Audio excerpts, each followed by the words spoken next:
Kakatuwa naman, no?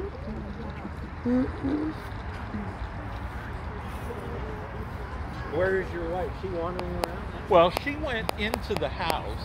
Okay. Gusto mo yung peanut? Bili tayo ng peanut? I told her I was Peanut? going out. Gusto mo ng peanut? Punta siya to dyan gusto kasi. Ay, ano, alas na sila daddy. Gusto na nang umalis na eh. Tingnan muna tayo doon. Sige, okay. Yan, ito pa kami sa Oktoberfest. Ha? Nandyan pa. Nandyan yata. Ito naman ang kanilang mga tradisyon nila, oh. Mga...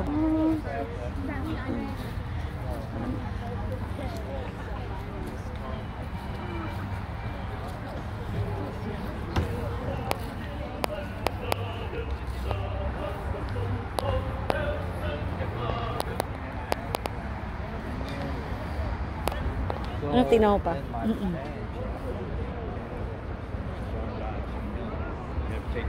Ah, ito yung mga handmade na ano nila.